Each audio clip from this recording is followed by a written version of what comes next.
Bonjour à toutes et à tous, je suis Jérôme Billet, alors je suis le délégué général de l'ASRC de France Innovation, mais très vite je change de casquette pour prendre celle de point de contact national EIC Accélérateur pour le compte du ministère de l'Enseignement supérieur et de la Recherche.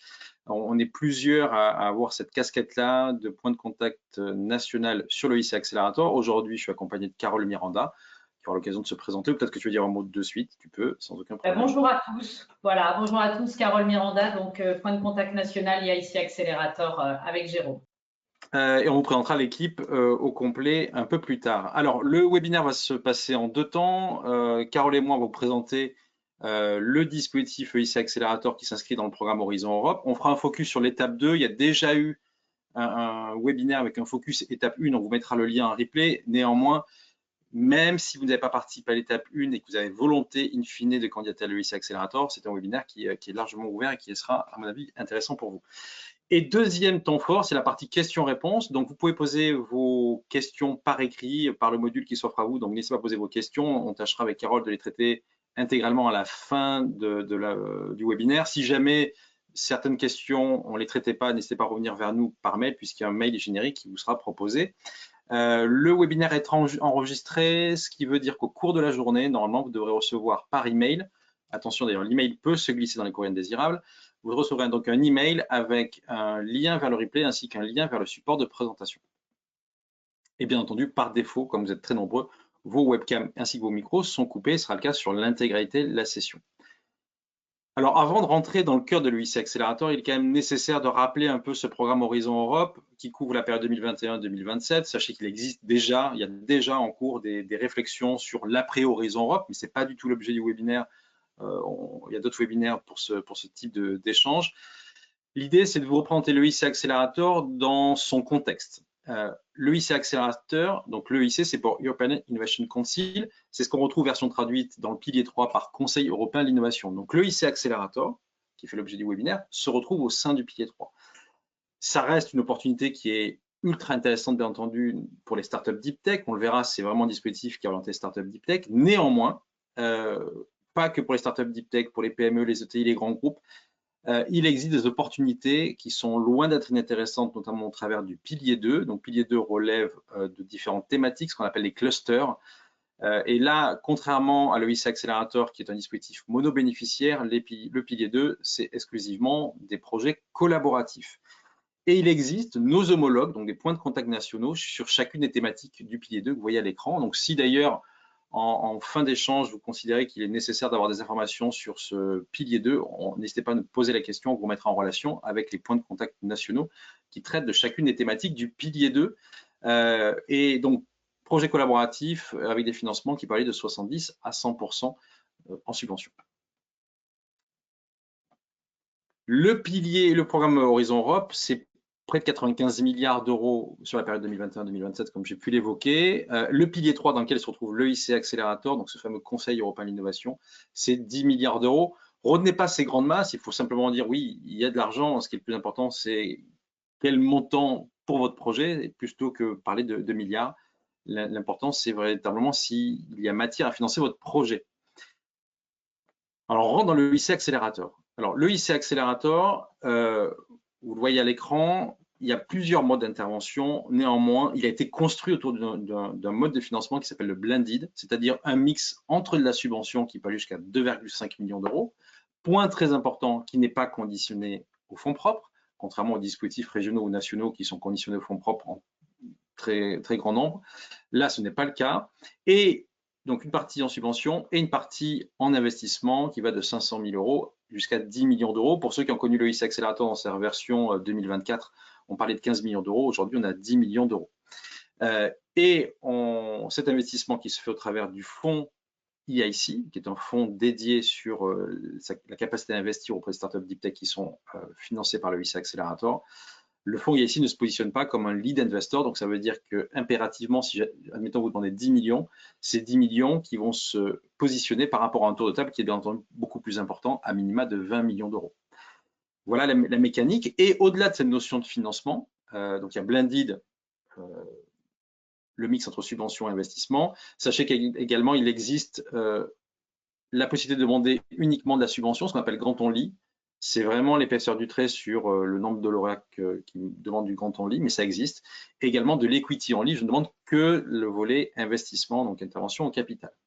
Et au-delà de ce financement, qui est loin d'être anodin puisqu'on n'a pas l'équivalent au niveau national aujourd'hui, il y a ce qu'on appelle les Business Acceleration Services, c'est-à-dire tout un volet d'accompagnement pour les lauréats, et pas que pour les lauréats d'ailleurs, qui vous permet d'accéder à certaines journées, à certains salons. Ça peut être des rencontres avec des grands donneurs d'ordre qui peuvent être demain vos clients, des mises en relation ici avec des investisseurs, etc. Donc il y a tout un volet d'accompagnement qui est largement complémentaire, bien entendu, au volet financement, même si en règle générale, on y va en priorité pour le financement, mais sachez qu'il y a de l'accompagnement aussi.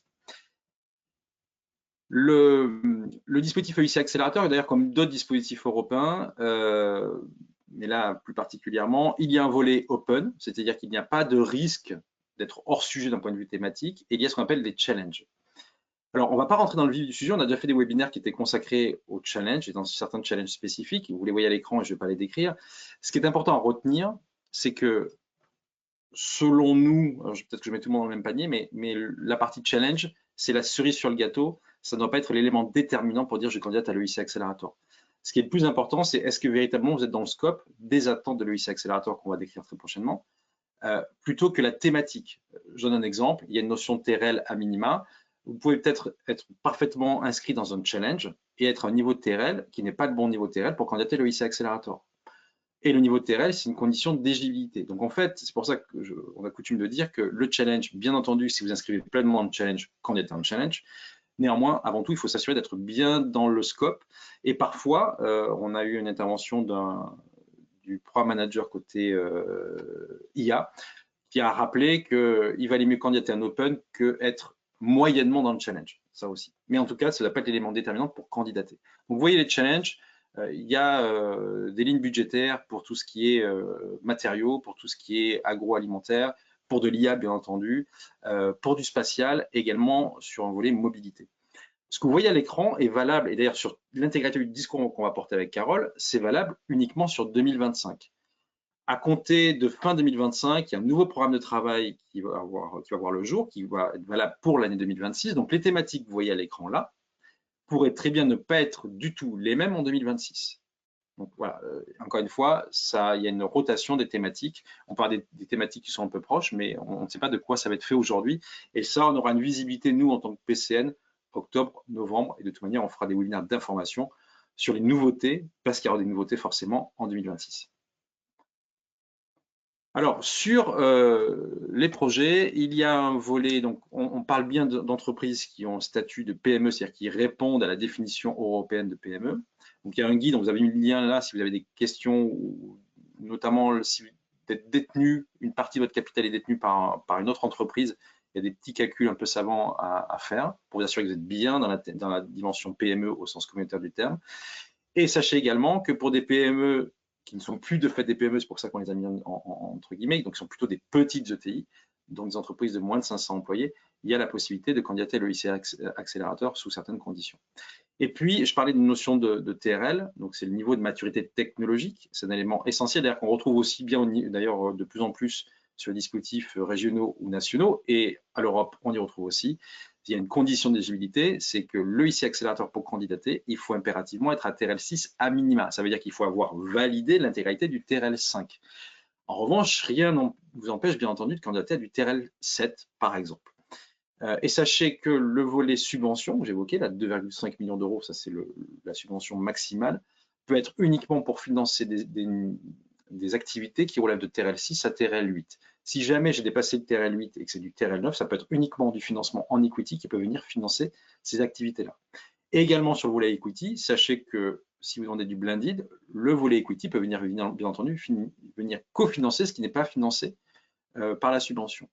Les 2,5 millions d'euros, c'est le taux de, pour le dire autrement, le taux de subvention est de 70%, il n'est pas de 100%, donc il y a un volet cofinancement qui est à prévoir. On vous a mis là ici des correspondances en termes d'échelle, alors l'échelle TRL un peu générique, et puis on a fait un travail de référencement d'échelle spécifique sur le domaine de la biotech, la medtech, etc. Donc d'ailleurs, il y a eu un article qui est publié sur le site de Mission à la Recherche, sur le site horizoneurope.gouv.fr. Donc on est bien sur les entreprises projets deep tech. on ne fait pas l'effort, et personne ne le fait d'ailleurs, peut-être parce qu'il est un peu risqué, de définir ce qu'est le projet Deep Tech. On va être plutôt sur des faisceaux d'indices. Parmi les faisceaux d'indices, des liens très forts où l'entreprise est issue de la recherche académique privée ou qui exploite des résultats de la recherche. En règle générale, ce qu'on peut voir côté français, bien entendu, ces entreprises qui ont déjà écumé pas mal de financement de la recherche et de l'innovation. Donc là aussi, ça peut être du statut de jeune entreprise innovante, de crédit impôt recherche, de crédit impôt innovation, la BFTE, donc la Bourse French Tech Emergence, des aides de développement Deep Tech, ILAB, Innov, ERC, EIC précédemment, etc. Donc en fait, tout ça, ça constitue des faisceaux d'indices. Ce qui est évident aussi, c'est que les projets qui se sont déposés à l'EIC Accélérateur doivent être des projets par nature risqués, ce qui justifie bien entendu une intervention en subvention, qui est centrale pour l'entreprise. Donc c'est vraiment un projet stratégique. Si c'est en gros, pour le dire autrement, et de façon caricaturale, vous présentez un projet où, in fine, au bout de 5 ans, après la fin du projet, ça va représenter 10% de votre chiffre d'affaires, il ne va pas forcément être considéré comme central. Et puis, bien entendu, il y a une notion de timing. Est-ce que c'est le bon moment pour candidater à l'EIC Accélérateur? Donc, il y a tout, bien entendu une notion de projet où il y a besoin d'accélérer, où il y a une fenêtre de tir qui est pas anodine, et si jamais on la loupe, ça peut être assez problématique. Et on parle bien de scale-up de l'entreprise. Et en règle générale, pour faire tout ça, il y a une très forte intensité capitalistique. Donc, il est nécessaire de mobiliser beaucoup de moyens, que même en prenant l'intégralité des aides publiques, ce n'est pas suffisant, que le financement privé, et d'ailleurs on le voit très majoritairement, les lauréats français à l'EIC Accélérateur, ces entreprises qui ont déjà levé de l'argent, et des fois des montants qui sont loin d'être anodins, mais on voit bien qu'il peut y avoir une limite sur ce qui est à financer côté financement privé. Le financement EIC Accélérateur, je l'ai déjà évoqué, hein, donc quand on lit Blended et Equity Only, je ne vais pas revenir là-dessus, c'est simplement une autre formalisation de ce que je viens de dire précédemment. Il y a un processus général et on pourrait rajouter une quatrième étape. L'étape 1, c'est je candidate en short proposal. Short proposal, c'est un dossier de 12 pages, donc il y a un template qui est fourni au format Word, il faut le compléter. Vous pouvez très bien faire du storytelling, ce qui n'était pas forcément possible au début de l'EIC Accélérateur. Dorénavant, on peut pleinement faire du storytelling, on peut mettre les schémas qu'on veut, les visuels qu'on veut. Et on doit également fournir un pitch deck de 10 slides, une vidéo de 3 minutes. 3 minutes, c'est 3 minutes, comme 10 slides, c'est 10 slides. Et tout ça est à remettre sur une plateforme qui est le Funding Tenders. Point très important, la relève se fait le premier mardi du mois à 10 heures. Je précise bien 10 heures parce qu'on a eu des candidats qui se sont fait malheureusement un peu avoir. Ils étaient persuadés que comme toutes les dates de relève européennes, c'était 17 heures. Là, c'est 10 heures. Donc, premier mardi du mois à 10 heures, impérativement, votre dossier doit être déposé. Sinon, le risque, si vous déposez le premier mardi du mois, mais à 11 heures, c'est qu'il soit évalué un mois plus tard. Et si jamais les 4 évaluateurs qui sont supposés évaluer votre projet, vous avez 3 go sur 4, c'est un minima bien entendu pour avoir 4 go sur 4, vous avez la possibilité de candidater à la full proposal, donc la deuxième étape. À noter, c'est ce qu'on voit en rouge en bas, on parlait de Business Acceleration Services. En amont de ça, même au cours du processus de candidature, vous avez possibilité de faire appel à des coachs. Avant, on parlait 3 jours, en fait, ça se transforme en 24 heures d'accompagnement proposé par l'IIC et par des coachs. Et la full proposal, donc l'étape 2, là, on n'est pas sur une relève par mois, on est sur 2 dates de relève par an. Ce que j'indique là, et je l'ai déjà précisé, mais je le reprécise, est valable pour 2025. 2026, les choses pourraient très bien changer. Nous, en tout cas, on milite pour qu'il y ait peut-être plus de dates de relève, pour qu'il y ait plus de pertinence, parce que 2 dates de relève par an, ça fait finalement assez peu. La prochaine date de relève 2025, et ce sera la prochaine et unique date de relève 2025 sur la full proposal, ça sera le 1er octobre à 17 h. À noter, bien entendu, que lorsque vous candidatez à la short proposal, votre ticket qui vous permet de candidater à la full proposal, ce n'est pas uniquement pour le cut-off à venir. C'est pour une période beaucoup plus longue. En règle générale, c'est le cut-off de l'année plus les cut-offs de l'année suivante. Et tout ça est précisé à nouveau, sera à nouveau précisé dans le programme de travail 2026. Donc, encore une fois, si vous candidatez maintenant à la short proposal, ce n'est pas uniquement pour candidater au 1er octobre. Là, le format est un peu différent, c'est un peu plus copieux, donc c'est un dossier de 50 pages qui est dans les canons de beauté d'un business plan, mais peut-être plus détaillé avec un formalisme un peu différent. Là aussi, on peut à nouveau faire du storytelling et il faut également assortir ça avec des documents annexes. Le pitch deck, PitchDeck très important, alors qui n'est pas limité en termes de slides, mais qui est très important parce qu'en fait, il a une double fonction. C'est le même document qui vous servira à pitcher si jamais vous êtes retenu pour l'étape 3, à savoir les interviews à Bruxelles. Donc ça, c'est un document qui doit avoir une double faculté, arriver à séduire les 3 évaluateurs qui évaluent votre full proposal, et donc qui n'est pas accompagné par la voix, donc il doit être suffisamment autoportant. Et ce même support doit arriver à porter votre voix pendant 10 minutes lors de cette phase de pitch à Bruxelles. Il y a également une vidéo de 3 minutes. En règle générale, d'ailleurs, c'est la même vidéo que celle qui candidatait sur la short proposal. Il y a le budget détaillé. Il y a vos besoins en termes de plan de financement et d'equity. Il y a tout ce qui concerne des aspects plus administratifs sur l'ownership control declaration, le plan de gestion en termes de données, les CV des personnes clés, et on l'a mis en rouge parce que ça, c'est des éléments très importants, ce qu'on appelle la freedom to operate. En règle générale, c'est rédigé par un conseiller en propriété intellectuelle qui va s'assurer qu'il n'y a pas d'intériorité en termes de propriété intellectuelle et qu'a priori, tous les voyants sont ouverts en termes d'exploitation de ce que vous voulez faire. Et puis des lettres d'intérêt, ou de lettres de soutien. Ça peut être des lettres de soutien, admettons vous êtes dans le médical, de patients, ça peut être des lettres de soutien de clients potentiels, / de prospects. Si c'est la précommande, c'est merveilleux. Si ça peut être des lettres de soutien d'investisseurs, etc., qui sont pour le coup peut-être parfois un peu plus timides pour en faire. Mais c'est tous les éléments qui vont permettre de donner de la garantie, bien entendu tout ça est relatif, à votre dossier, ou en tout cas de la solidité, de la force et un peu des preuves de ce que vous allez avancer au travers des 50 pages et des annexes. Là, ce sont 3 évaluateurs. In fine, il faut que les 3 évaluateurs disent OK. Il peut y avoir une période de consensus meeting, c'est-à-dire que si jamais il y a un évaluateur qui est moyennement d'accord, il peut y avoir discussion et ça aboutit à un accord en disant OK pour qu'il soit vu en interview. Ce qui est certain, c'est que le retour qu'on peut avoir, c'est que ce dossier-là, il a un effet très structurant, même pour ceux qui ont déjà fait des business plans et déjà fait des levées de fonds, parce que ça pousse la réflexion assez loin. Et si jamais vous êtes retenu à l'issue de la full proposal, c'est l'étape 3, donc interview, qui se passe en physique à Bruxelles, 10 minutes de pitch et 35 minutes de questions-réponses auprès d'un panel, donc qui est le jury, de 4 à 6 personnes, plus des personnes qui peuvent être l'EIC Programme Manager, ou qui peut être aussi des représentants du fonds EIC, qui peuvent poser des questions, par contre, qui ne sont pas là pour délibérer sur est-ce que le projet a vocation à être retenu dans le cadre de l'EIC Accelerator. Et une étape 4, qu'on n'évoque pas toujours, mais qui est assez importante, c'est que vous pouvez très bien, à l'issue de l'étape 3, quelques semaines après, déclarer lauréat de l'EIC Accelerator avec un joli communiqué de presse, et qu'au bout de quelques semaines, quelques mois, à l'issue de la due diligence qui est assurée par le fonds EIC, même si c'est un fonds suiveur, il y a une due diligence, ils arrivent à la conclusion que votre projet, ils y croient moyennement. Voilà, donc ça peut très bien remettre en question le bien fondé du soutien de l'EIC. Point très important, les évaluateurs de la short, de la full et des interviews ne sont pas les mêmes. Donc en fait, il n'y a pas de continuité sur l'évaluation du dossier. À chaque fois, dites-vous que on remet les compteurs à zéro. C'est pas parce que vous avez été positivement évalué en full que de fait vous serez garanti d'être retenu à l'interview. Donc il y a tout ça à prendre en considération. On remet les compteurs à zéro. Donc l'évoquer, on a déjà fait un webinaire sur la short application, mais vous avez déjà le contenu si jamais ça vous intéresse. On remet le lien vers ce webinaire-là, le replay est accessible.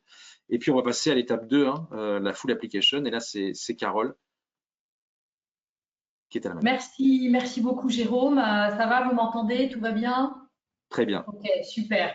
Donc, comme l'a rappelé Jérôme, pour pouvoir déposer votre full proposal, vous devez avoir évidemment validé la short proposal. Et donc, vous l'avez vu, on vous a mis le lien pour ceux qui n'auraient pas pu participer au webinaire précédent.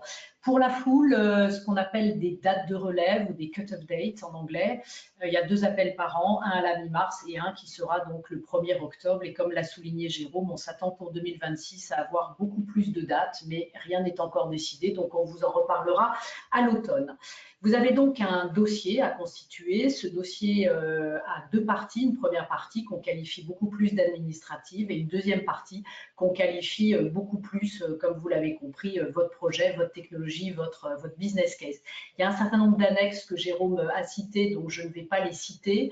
Je vais juste insister sur un point. Ça veut dire que qui dit annexe, ça veut dire qu'il faut aussi un petit peu de temps pour vous, pour les avoir, et donc il faut anticiper le fait d'avoir ces fameuses lettres de soutien ou ce fameux FTO dont Jérôme a parlé. Vous allez être évalué par 3 évaluateurs. il faut, pour pouvoir passer à l'étape suivante, que les 3 évaluateurs vous donnent un go. Donc, on est véritablement dans le consensus à ce niveau de la full proposal. Mais il y a quand même un cas particulier. Donc, il y a 3 critères d'évaluation. Chaque critère d'évaluation est divisé en 3 sous-critères, ce qui faut qu'à la fin, vous ayez donc 9 go. Si vous avez 8 go sur 9, alors il y a ce qu'on appelle un consensus meeting. Et peut-être que l'un des experts retirera son no-go pour le transformer en go. Slide suivante. Évidemment, vous l'avez compris, le PCN, on est là pour vous accompagner. On participe à pas mal d'ateliers de relecture qui sont organisés notamment par les régions. Et donc, ce que l'on peut dire à chaque fois qu'on relit des full proposals, c'est qu'il y a souvent de l'incohérence entre ce que vous dites en partie A et ce que vous dites en partie B. Donc, parmi les conseils généraux qu'on peut vous donner, faites vraiment attention, 1, à la cohérence de votre projet, 2, à l'homogénéité des informations que vous diffusez dans la partie A et dans la partie B. On constate aussi qu'on a beaucoup, alors ça c'est peut-être lié aussi au fait que nous soyons français, mais on voit beaucoup de choses très descriptives, etc. C'est vrai que parfois, il vaut mieux faire un tableau, donner des métriques, des statistiques, des pourcentages, qui veulent beaucoup plus dire que des longues phrases, donc pensez à cela. La grille d'évaluation, je vais entre guillemets m'appuyer dessus pour vous présenter tout ce que vous devez mettre dans votre full proposal. Et puis n'oubliez jamais que vous devez avoir une forte valeur ajoutée européenne. Donc ne négligez pas à la fois l'aspect européen, la croissance internationale que vous devez faire dans le cadre de cet EIC Accelerator, et puis bien sûr l'aspect environnemental. Je vous rappelle que parmi les grandes politiques de l'Europe, il y a ce qu'on appelle la Twin Transition, c'est-à-dire à la fois le numérique et à la fois l'écologique. Alors, je le disais, la première partie, c'est grosso modo, je la fais en raccourci, une partie beaucoup plus administrative, qui vous êtes où vous habitez, combien vous demandez, et donc notamment ces fameuses options de financement que vous a présenté, pardonnez-moi, Jérôme. Il y a aussi pas mal de choses autour de l'éthique, hein, notamment dans le domaine de la santé, et puis aussi pour la sécurité. Donc, vous aurez à transmettre ce qu'on appelle le Ownership Control Declaration, hein, parce qu'il pourrait y avoir une remise en cause de la subvention, c'est pour ça que j'en parle sur cet aspect sécurité, une remise en cause de l'éligibilité de la subvention dans 2 thématiques, celle liée à l'intelligence artificielle, celle liée également à l'espace, et puis aussi pour des projets open qui se rapprocheraient de ces 2 thématiques, parce qu'effectivement, si votre entreprise est détenue par ce qu'on appelle un État tiers, donc un État qui n'est ni membre ni associé, il pourrait y avoir une remise en cause de l'éligibilité. Donc faites quand même bien attention à cette question de sécurité. Et puis vous avez aussi ce qu'on appelle le gender balance, qui est quelque chose d'important, l'équilibre homme-femme, mais je pourrais y revenir.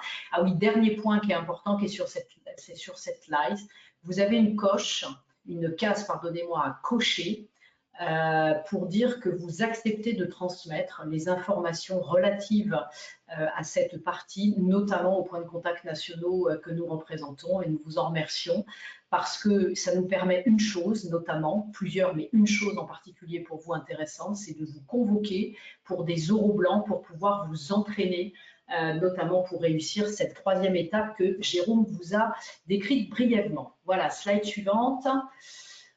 Dans les annexes, donc on a dit la vidéo, vous savez que vous avez une vidéo à fournir dans le cadre de l'étape 1, donc vous pouvez fournir soit la même vidéo, soit une version un petit peu plus améliorée.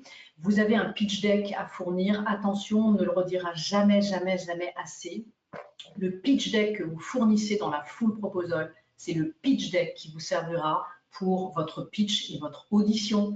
Donc, il faudra faire avec, et souvent, on voit que vous faites un exercice de contorsion absolue parce que le pitch deck que vous avez fourni était dans une forme, j'allais dire, plutôt d'évaluation à l'écrit, sauf que c'est le même pitch deck que vous aurez pour convaincre à l'oral. Donc, attention à cela. Et dans votre pitch deck, juste une chose, tout le pitch deck doit être tourné vers un seul élément, finalement, c'est pourquoi vous demandez l'EIC Accelerator et en quoi le financement de l'EIC va vous permettre d'avoir cet effet de levier et cette accélération.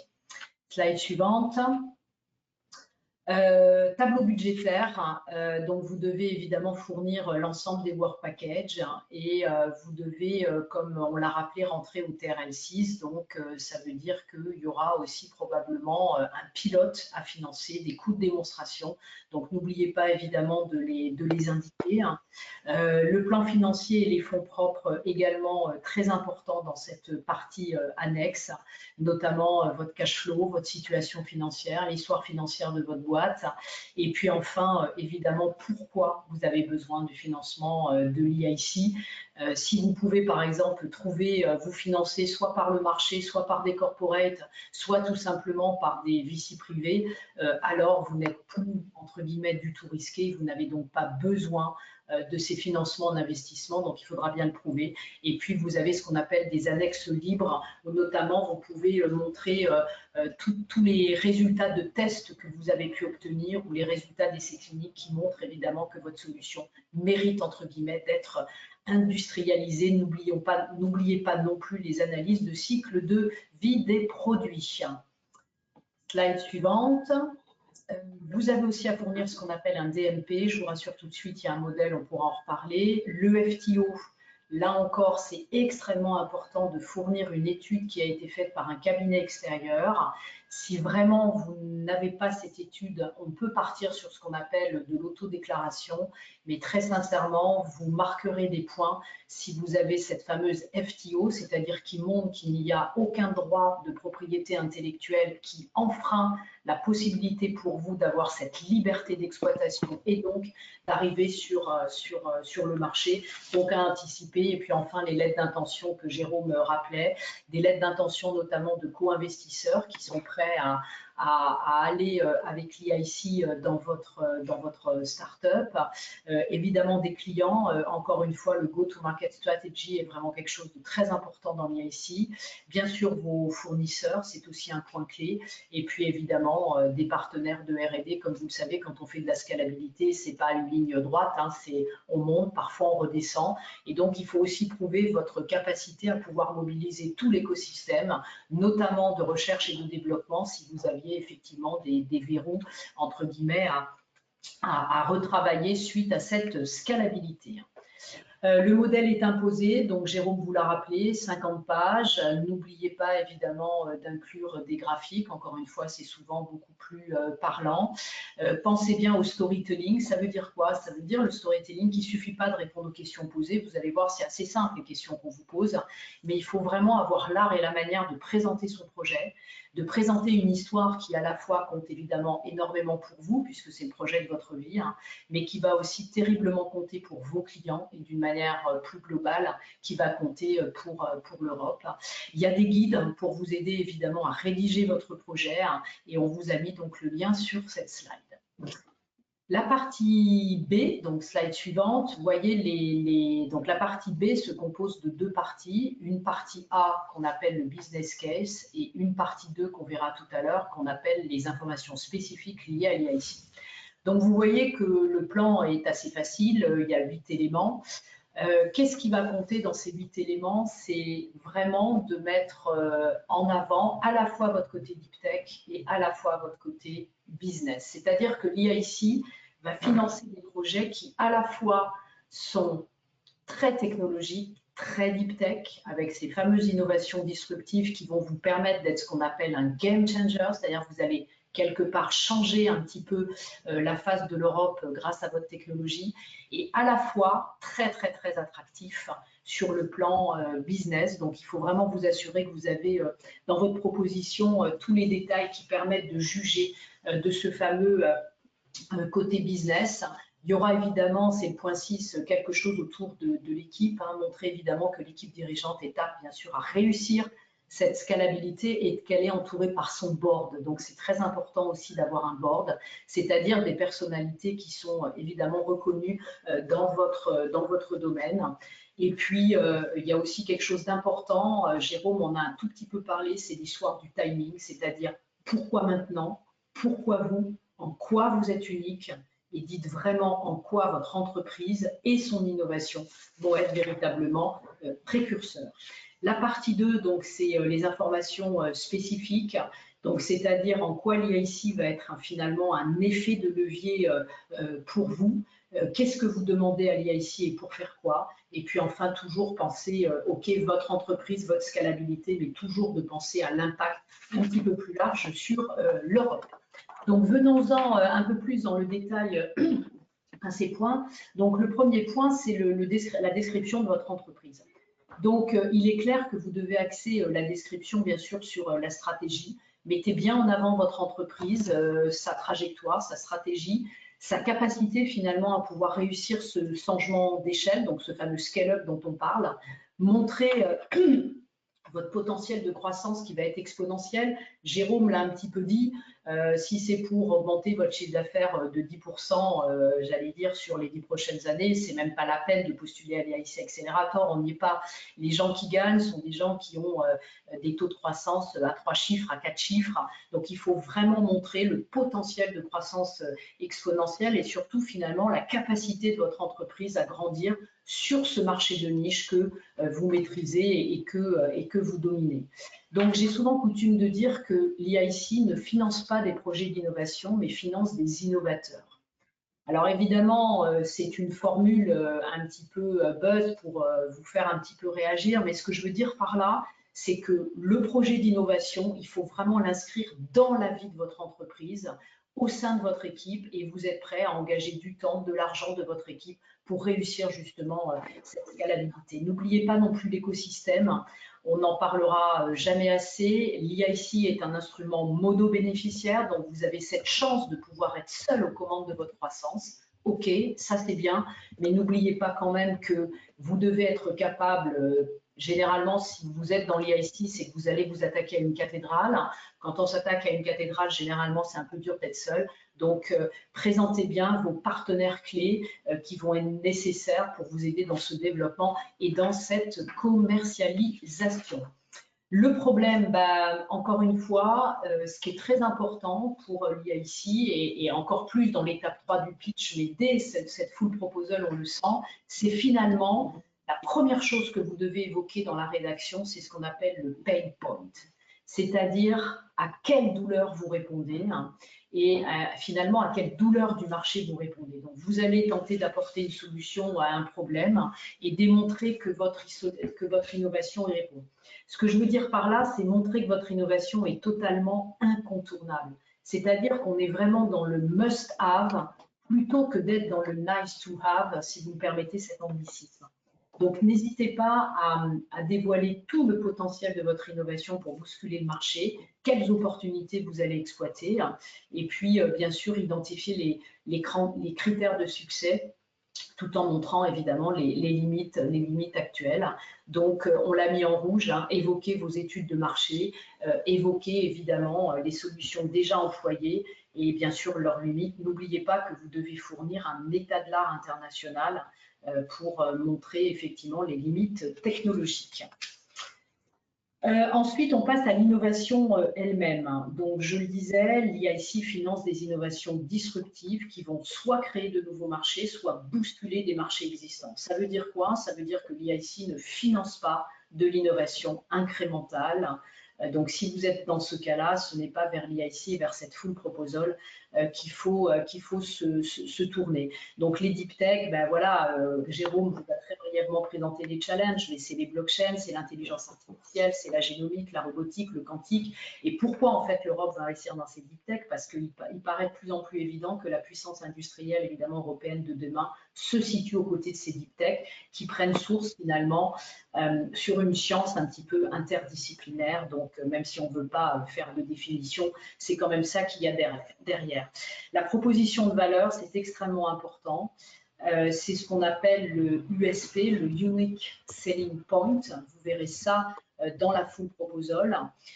Donc, évidemment, cette proposition de valeur va être un facteur décisif, finalement, dans le choix d'acheter ou non votre produit. Et il faut que vous prouviez que cette proposition de valeur, que cette différenciation vis-à-vis des autres secteurs, des autres produits ou des autres marques va donner effectivement une source de succès. Donc, vous devez, dans cette full proposal, formuler une proposition de valeur qui soit claire et surtout adaptée à votre cible et notamment adaptée selon les différents segments. Le timing, c'est très important. Donc, le stade de développement de votre innovation, donc montrer toutes vos études, tous vos tests, tous vos essais cliniques pour montrer, comme je le disais, que votre solution est apte évidemment à être scalable. Et puis, le timing est important parce que est-ce que le marché finalement est opportun pour cette innovation? Est-ce que finalement il y a un besoin utilisateur? Est-ce que finalement les tendances et les développements technologiques récents vont permettre au marché finalement d'aspirer en fait votre technologie? La propriété intellectuelle est extrêmement importante. Si on vous donne jusqu'à 12,5 millions d'euros, on veut être sûr que le cheval gagne la course. Et gagner la course, ça veut dire d'avoir cette fameuse FTO, ce fameux Freedom to Operate qui va donc vous permettre d'accéder jusqu'au marché. Donc, listez vos brevets et ceux évidemment qui sont évidemment en cours de demande.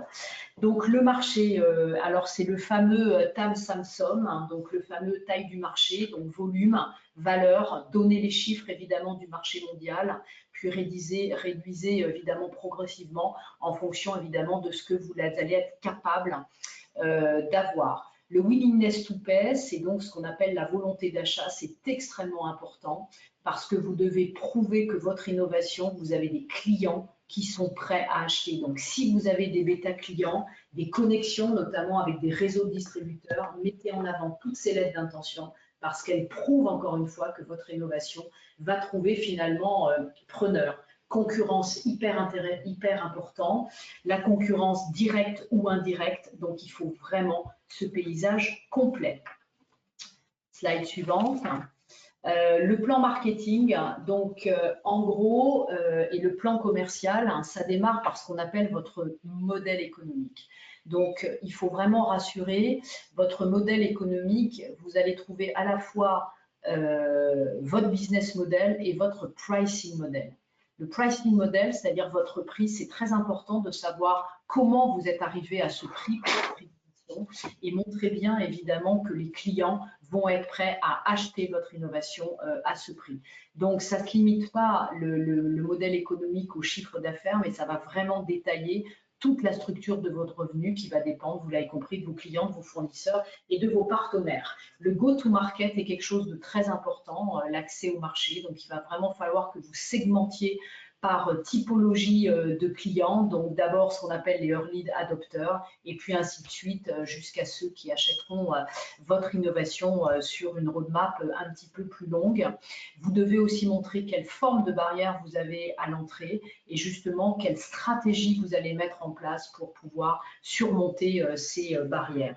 La stratégie de commercialisation, c'est quoi? Est-ce que vous allez commercialiser avec votre propre force de vente? Est-ce que vous allez travailler dans les différents pays européens, voire mondiaux, avec des distributeurs? Est-ce que vous allez, quel type finalement de canaux vous allez utiliser pour commercialiser en fonction des zones géographiques pour accélérer notamment la pénétration sur le marché? Et puis enfin, évidemment, votre potentiel de scale-up, c'est comment vous allez changer l'échelle et quel va avoir l'impact de votre innovation sur la croissance de l'entreprise. Connaître sa chaîne de valeur, c'est extrêmement important et notamment, encore une fois, l'impact qu'aura votre innovation sur cette chaîne de valeur.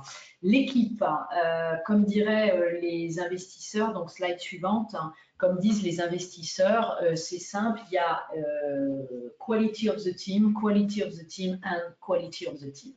Donc l'équipe, c'est très important. Il faut que vous réussissiez à convaincre que votre équipe a les moyens de réussir cette scalabilité, qu'elle a les capacités opérationnelles pour mener une entreprise de croissance. Si vous n'avez pas l'entièreté des compétences au moment de la foule, ce n'est pas grave. Ce qui est important, c'est 1, d'avoir identifié ce qui vous manque et 2, d'avoir mis en place les plans qui vont vous permettre d'activer notamment le recrutement.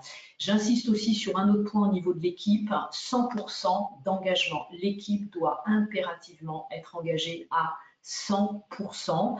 Alors, il y a quelques libertés, on va dire, dans le domaine de la santé, mais sincèrement, retenez bien que c'est 100% de l'engagement de l'équipe. Le fameux Gender Equality Plan, donc l'égalité de genre, donc vous devez montrer que vous permettez à des femmes d'accéder à des postes de direction. La gouvernance aussi va être importante, notamment pour pouvoir diriger plus tard une entreprise de scale-up.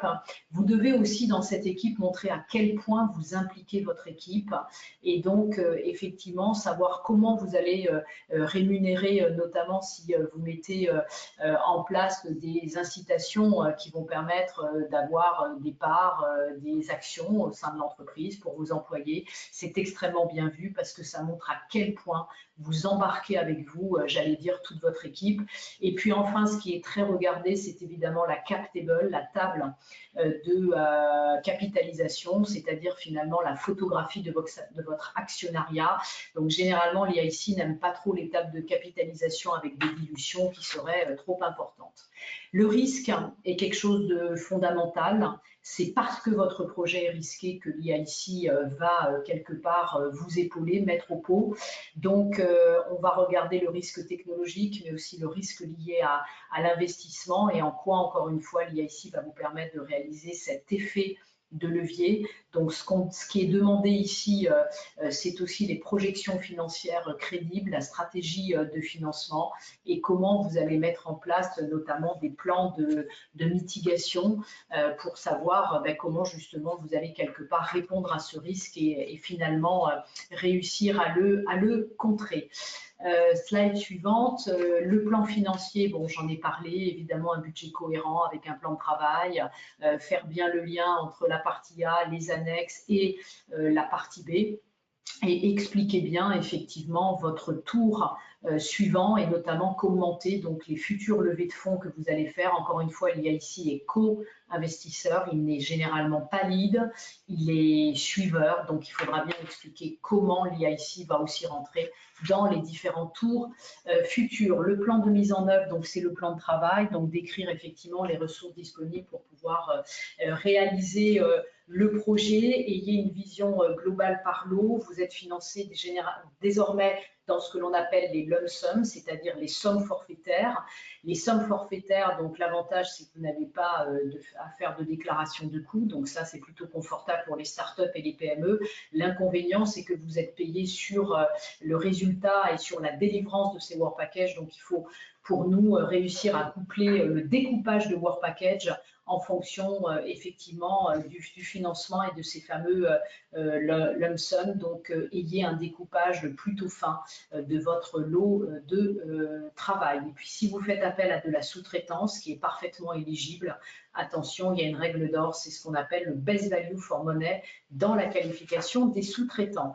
L'impact du financement, on en a déjà pas mal parlé, les besoins financiers, ça c'est important. Donc, vous devez effectivement montrer l'entièreté du tour de table pour vous permettre d'accéder jusqu'au marché. Et donc, nous voulons effectivement connaître également quel financement vous avez pu mobiliser à temps. C'est vraiment fondamental cette partie-là parce que c'est ce qui va convaincre finalement les évaluateurs du bien fondé, pardonnez-moi, de votre projet. Et puis enfin aussi, évidemment, les stratégies de sortie, mais on pourra répondre à vos questions là-dessus. Et puis enfin, la demande de financement, là encore, vous devez réussir à convaincre le jury que vous avez vraiment besoin de l'IIC et donc vous devez évidemment montrer ce besoin en financement que vous avez pour vous permettre de faire de la scalabilité. Voilà, je crois que j'en ai terminé. Il reste non, les impacts attendus, pardonnez-moi. Donc encore une fois, ce qui compte aujourd'hui, c'est ce qu'on appelle des projets à impact. Donc il vous faut quantifier et qualifier vos impacts, donc impact sur la société, impact sur l'environnement, impact sur le climat, impact éventuellement sur le numérique, si je puis dire. Également, cette fameuse courbe de croissance. Donc, si aujourd'hui vous êtes 10 dans l'entreprise, il faut que dans 2 ans, vous soyez à minima 40 ou 50. Donc aussi, l'impact sur la création d'emplois en Europe va être très important. N'oubliez pas aussi que vous devez rentrer dans ce qu'on appelle les 17 ODD, donc Objectifs du développement durable de l'ONU. Bon, pour ne pas y rentrer, il faut vraiment le faire.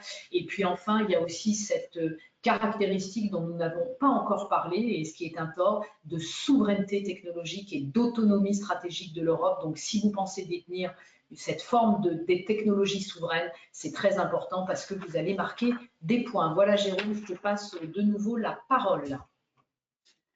Merci Carole. Alors, on va parler de résultats, parce que ça fait du bien d'entendre encore que la France arrive en tête. Donc, c'est la France qui compte le plus de lauréats depuis juin 2021 jusqu'à avril 2025, même si l'Allemagne pousse et pas loin. Donc, la France, sur les 703 lauréats sur cette période-là, compte 106 lauréats. Le taux de succès de la short proposal a largement diminué par rapport à ce qu'on a connu en début de programme, ce qui est assez logique puisque en début de programme, on était sur 2 go sur 4 pour avoir le droit de candidater à la full proposal. Là, on est passé à 3 go sur 4, donc de façon très mécanique, ça fait diminuer le taux de succès, ce qui n'est pas un mal en tant que tel, puisque si jamais votre projet n'est pas totalement dans les clous de l'IIC Accelerator, autant le savoir dès la short proposal plutôt que la full proposal. Après, on peut avoir très bien fait une short proposal qui est moyennement bien rédigé, vous n'avez pas été capable de séduire, ça peut arriver, ça peut être un faux pas, donc il faut bien distinguer, est-ce que ça relève d'un faux pas de rédaction et de présentation du projet, ou est-ce que c'est vraiment sur le fond du projet, et auquel cas, peut-être que l'UIC Accelerator n'est pas forcément le guichet le plus adapté pour vous au moment où vous candidatez par rapport à votre projet. Donc 46% sur le taux de succès de la short proposal sur 2024, avril 2025, donc on est largement supérieur à la moyenne.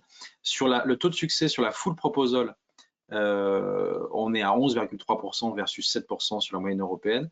Et on a tendance, ça a toujours été le cas, à demander des tickets moyens. Alors, les 8,1 millions d'euros, qui sont des tickets moyens, bien entendu, c'est un ticket moyen sub plus equity.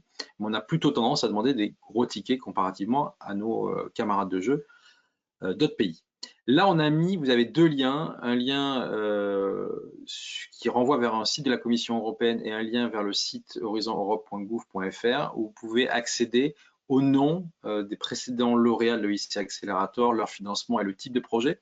C'est d'autant plus important, notamment lorsque vous lancez dans l'EIC Accelerator, vous assurez, c'est toujours important lorsque vous faites votre mapping, votre cartographie en termes de concurrents, de dire est-ce que j'ai tel concurrent qui est peut-être déjà financé par le VC Accelerator. Ce n'est pas un élément déterminant, ce n'est pas parce qu'il y a un concurrent qui a été financé que vous ne pouvez pas l'être. On l'a vu notamment dans le New Space, avoir d'ailleurs des lauréats français plus ou moins concurrents et également les deux ont été financés. Donc ça, c'est pas un drame en soi. Par contre, ne pas savoir qu'ils ont déjà été financés, ne pas savoir qu'ils ont déjà été soutenus par l'IIC, ça pour le coup, c'est moyen, notamment parce que potentiellement, pour avoir des membres de jury, quelles que soient les étapes, qui ont déjà évalué un de vos compétiteurs. Donc voilà, c'est toujours important de savoir où est-ce qu'ils en sont. Alors oui, alors je m'arrête 2 secondes sur cette slide qui n'est pas la plus intéressante de la Terre, mais juste de rappeler, là on a parlé de l'EIC Accelerator, il existe un autre dispositif qui a vu le jour en 2025 qui s'appelle l'EIC Step Scale Up, qui est pour des tickets uniquement en investissement beaucoup plus importants puisque le fonds IIC a une capacité d'intervention de 10 à 30 millions d'euros et en règle générale c'est sur des tours qui vont de 30 à 150 millions d'euros. Donc on n'est pas sur les mêmes échelles, mais sachez que ça existe. Une grosse partie de l'enveloppe a été d'ores et déjà consommée, mais il reste un petit peu. Et pour ceux qui sont intéressés, on peut très bien vous faire passer le replay qui était consacré à l'EIC Step Scale Up. Et d'ailleurs, on avait 2 témoignages de lauréats français. Et donc, c'est la même équipe, aussi bien côté EIC Accelerator que EIC Step Scale Up, à vous accompagner sur ces démarches-là, sur la sensibilisation, l'information, de la relecture dans un certain cadre ou la préparation au pitch à Bruxelles. Donc vous avez Gorka qui est à la manœuvre, qui est le seul à être à 100% consacré à cette mission et qui est sur la coordination, donc qui est rattaché au ministère de l'Enseignement supérieur et de la Recherche. Carole, qui a pris la parole, qui est PCN, mais également qui a des fonctions à la NRT. Moi, j'ai des fonctions à la SRC et France Innovation. Et vous avez Christian, Gilles et Emilio qui ont également des fonctions à BPI France. Voilà, donc on est une équipe, ça représente 6 personnes, mais c'est pas 6 ETP, donc il faut bien distinguer, mais en tout cas on est vraiment à votre disposition. Et là on a remis l'adresse générique du PCN et également la page LinkedIn du PCN où on publie des choses parfois en avance de phase par rapport à ce qu'on publie sur le site internet, et parfois il y a des choses d'ailleurs qui n'ont pas vocation véritablement à faire l'objet d'un article sur le site horizon.gouv.fr et qui pour le coup fait l'objet d'un post sur le LinkedIn. Donc j'ai parlé d'accompagnement, il y a tout un volet de diagnostic, c'est s'assurer est-ce que vraiment on peut considérer que vous avez les voyants qui sont ouverts pour candidater, est-ce que vous avez plutôt en bonne posture.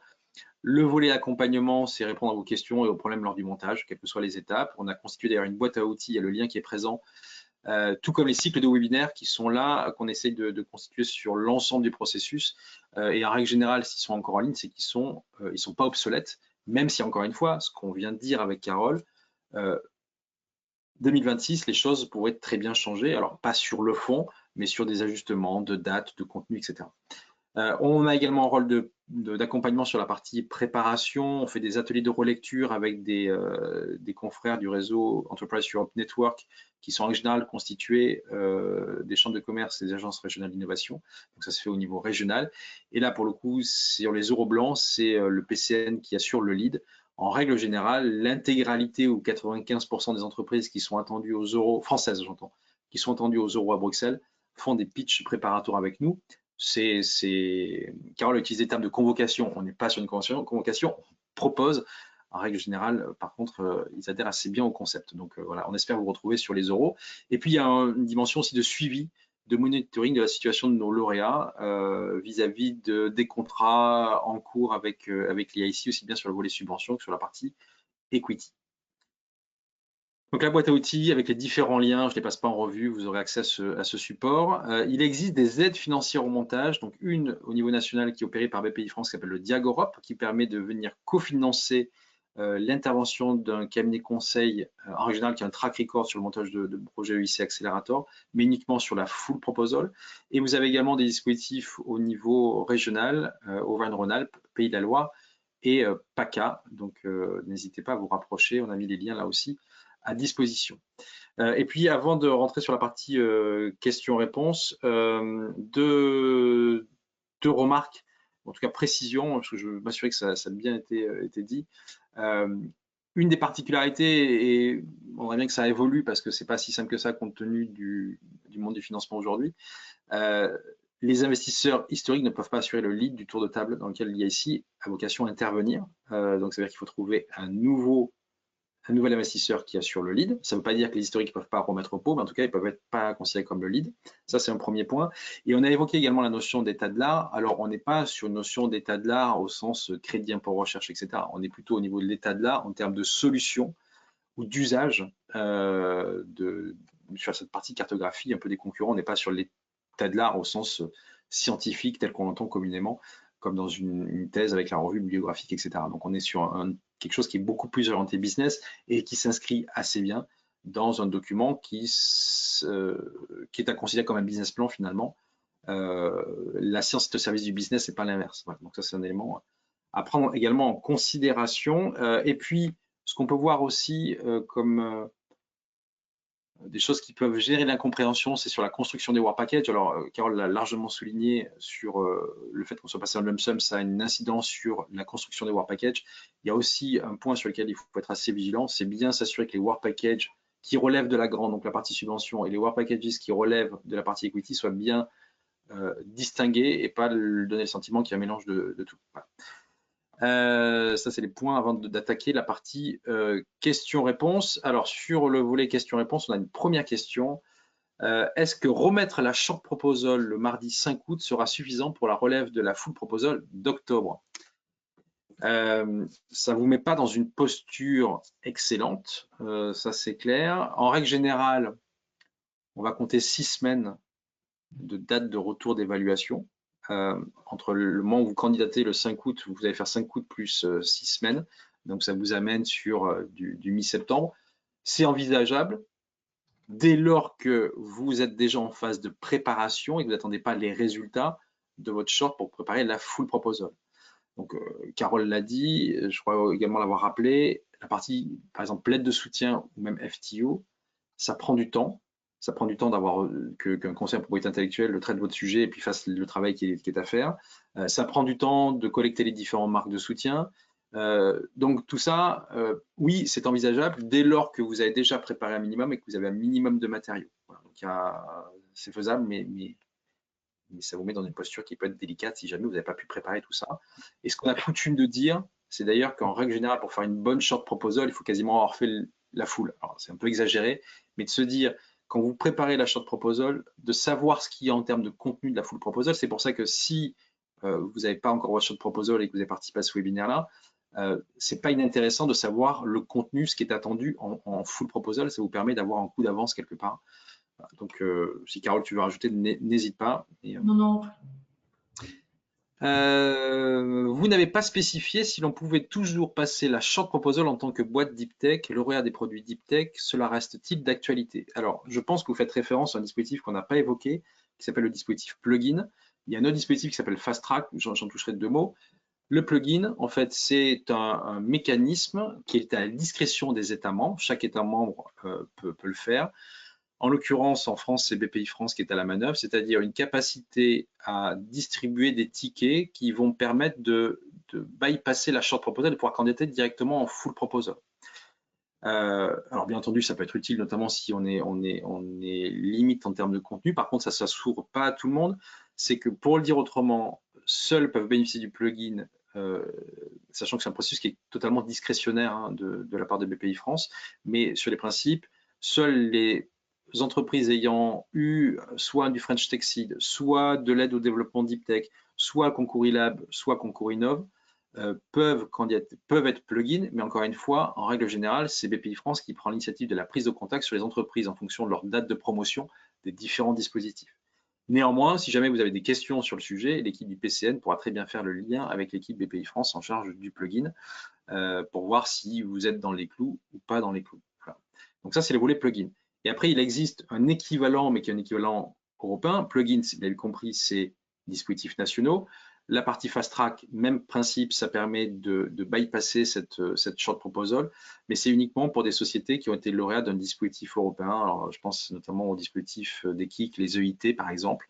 Il peut y avoir des fast track qui sont distribués. Et aujourd'hui, on n'a pas ça ne garantit, le taux de succès n'est pas plus élevé, fast track, plugin ou une candidature un peu classique. Et aussi, bien entendu, ça veut dire que quand vous êtes directement en full proposal, vous n'avez pas de feedback qui relève de la short proposal. Voilà. J'espère avoir répondu à votre question. Ça existe toujours, mais c'est à la discrétion de BPI France. Mais encore une fois, si vous avez des questions sur le sujet, ou si vous voulez vous assurer de dire est-ce que je suis dedans ou pas dedans, est-ce que je peux y aller, n'hésitez pas à prendre contact avec nous. Et point très important, admettons, vous dites je souhaite y aller, je sais savoir si je suis plugin. Admettons, la réponse c'est non. Ça ne veut pas dire que vous n'êtes pas dans le scope de l'EIC Accelerator, puisqu'il y a des critères de promotion, etc. Donc vraiment, c'est du cas par cas. Donc, il ne faut pas interpréter, par exemple, un refus de plugin comme vous n'avez rien à faire à l'EIC Accelerator. Ça, c'est un point de vision sur lequel je souhaitais insister. Alors, ah oui, est-ce qu'il existe une limite pour la sous-traitance, plus spécifiquement dans le domaine de la santé, des essais cliniques sous-traités et la production de médicaments sous-traités? Alors, c'est une excellente question. Pour moi, j'allais presque dire non. C'est-à-dire que l'IIC Accelerator est le seul outil européen à accepter des frais de sous-traitance très élevés, notamment effectivement dans le cadre des essais cliniques. Donc j'aurais tendance à dire non, puisque c'est nécessaire pour le projet, etc. Par contre, on est bien d'accord, hein, c'est bien votre entreprise qui va être scalable. C'est-à-dire que ce qui pourrait être considéré comme totalement à côté de la pièce, à côté de la pièce, c'est que ce soit pas vous qui fassiez la scalabilité. Mais pour moi, la réponse est non. Voilà, c'est acceptable. Mais Jérôme, je te laisse peut-être compléter. Non, mais très bien. Alors, juste, on peut être effectivement à côté de la pièce ou à côté de la plaque. Oui, c'est ça que je cherchais. C'est au bon vouloir Voilà, chacun. Je ne pouvais pas m'empêcher de passer à côté. Donc oui, juste, je vais me permettre de fusionner certaines questions, donc je ne vais pas les reprendre mot à mot, mais alors, sur la partie fast track, alors il y a une question, si je vais reprendre celle-là intégralement, mais Lorsqu'on dispose d'un fast track, peut-on candidater à l'étape 1 pour obtenir les commentaires des experts évaluateurs afin d'améliorer le dossier pour le dépôt final en étape 2? Si jamais mon dossier est refusé en étape 1, est-ce que j'ai tout de même la possibilité d'utiliser ma fast track pour candidater directement à l'étape 2? Alors non, en fait non, c'est-à-dire que soit vous l'utilisez, soit vous l'utilisez pas. Si vous l'utilisez pas, vous rentrez dans le canal un peu traditionnel. Si vous l'utilisez, vous l'utilisez. Voilà, vous ne pouvez pas dire tiens, j'ai échoué à la short, puisqu'en fait c'est pour des monos, enfin des néo-déposants. Donc vous ne pouvez pas dire bah, j'ai candidaté à la short, je me suis planté, donc j'utilise mon fast track, ça c'est pas possible. Voilà, donc, ça aurait été utile, hein, et je comprends la mécanique, mais c'est pas possible. Voilà. Et ce qui me permet d'ailleurs de rebondir sur une autre question, et je les fusionne, sur est-ce qu'on peut candidater ad vitam aeternam, ou est-ce qu'il existe des règles de cooldown? Alors, ça n'a pas évolué en 2025, ça peut évoluer pour 2026, on ne sait pas ce qui va se passer. Pour le dire autrement, vous avez le droit, ça aussi ça a évolué ces derniers temps, mais vous avez droit à 3 tentatives. Si vous prenez 3 no-go, quelle que soit l'étape, vous n'avez plus le droit de candidater jusqu'à la fin de l'EIC accès du programme Horizon Europe, à savoir 2027. J'en ai un exemple. Vous échouez à la short, à la full, à l'interview, circuler, il n'y a rien à voir. Vous échouez, admettons, une fois à la short, une fois à la full, puis après vous passez aux interviews, vous êtes retenu, bah, vous aurez utilisé 2 de vos cartouches, 2 des 3 cartouches, et voilà. Donc en fait, il y a une limite, et c'est pour ça qu'il est parfois plus intéressant, enfin, ça dépend, c'est encore une fois au cas par cas, de dire bah, peut-être tel cut-off, donc telle date de relève de la full proposal, je candidate pas parce que je suis peut-être pas assez mature ou j'attends un élément déterminant, peut-être des résultats de prix clinique ou des choses comme ça. Voilà, donc il y a des éléments à prendre en considération, de dire est-ce que j'y vais ou pas, puisqu'encore une fois, on ne peut pas candidater ad vitam aeternam. Ce que je dis là est valable pour 2025, pour 2026, pour point d'interrogation, il y a des choses qui peuvent être modifiées encore une fois. Alors, ensuite, où trouver les slides des infodés EIC Accelerator? Alors, je ne sais pas si vous parlez des infodés EIC Accelerator qui sont organisés par la Commission européenne.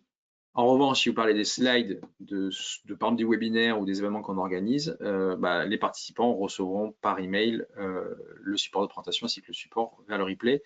Par contre, si c'est les slides des infodés qui sont organisés à Bruxelles, le meilleur ami pour chercher sur le site de la Commission européenne est un moteur de recherche. Plus que de chercher sur le site. Voilà, donc vous tapez InfoDays, EIC Accelerator, vous allez tomber sur les ressources, soit des prochains qui sont programmés, mais à ma connaissance, il n'y en a pas qui sont programmés, soit les ressources d'événements déjà passés. Alors, dans le domaine de la santé, les Work Packages relatifs aux essais cliniques sont souvent plus coûteux que la subvention de 2,5 millions d'euros et doivent être complétés par les equity. Oui. La réponse est oui. Oui, absolument. Ça, en général, vous avez pas le choix. Donc oui, il y a des mix War Package, mais sauf que, pour répondre à la question, vous aurez quoi qu'il en soit des War Package fléchés Grant, parce que lump sum, et des War Package qui seront fléchés Equity. Donc en fait, il faudra trouver un jalon qui peut être un jalon presque artificiel pour arrêter votre War Package et ses cliniques qui relèvent de la Grant. Je ne sais pas si j'ai bien répondu à votre question, mais voilà. Si nous comprenons bien, lorsqu'une entreprise candidate à la Step 1, elle perd son statut de plugin. Oui, c'est-à-dire que si vous avez déjà candidaté à l'EIC Accelerator, vous n'êtes pas éligible à plugin.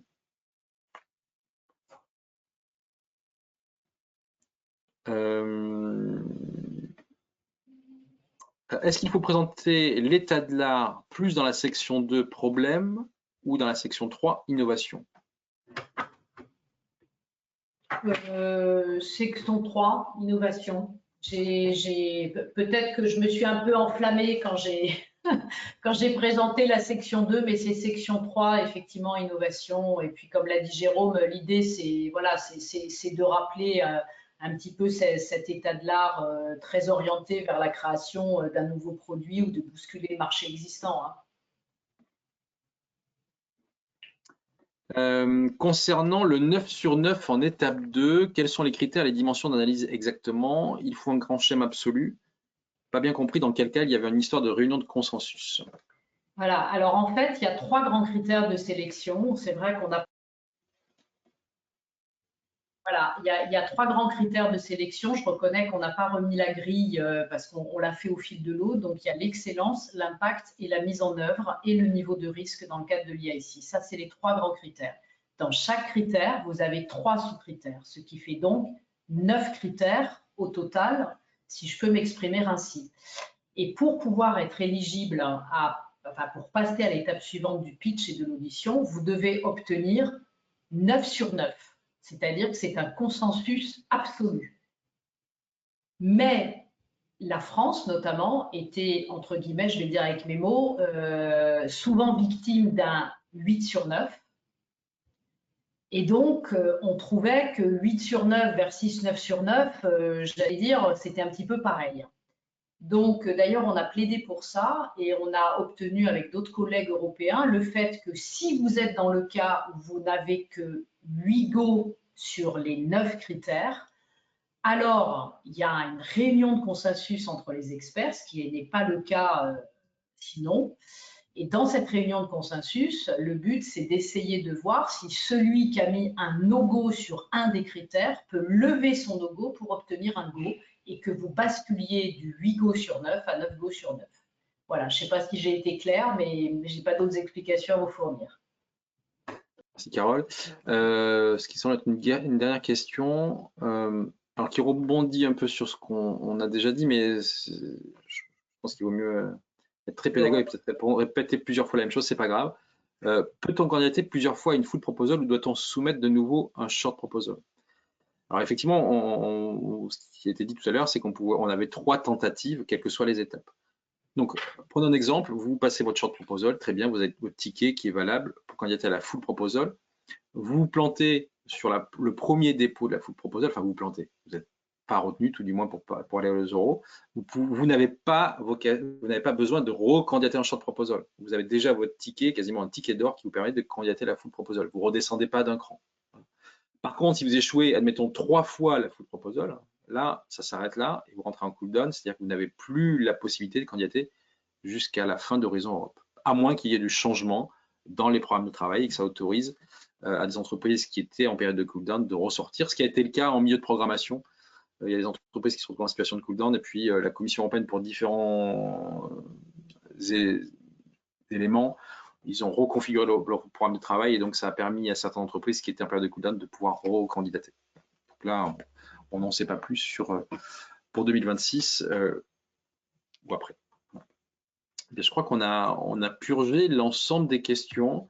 Ah non, on n'a pas purgé en fait. Pouvez-vous confirmer que la prochaine date de dépôt en étape 1 est fixée au mardi 1er juillet à 10 h? La réponse c'est oui. D'ailleurs, quand vous êtes sur le programme du participant, vous ne voyez pas cette date de relève.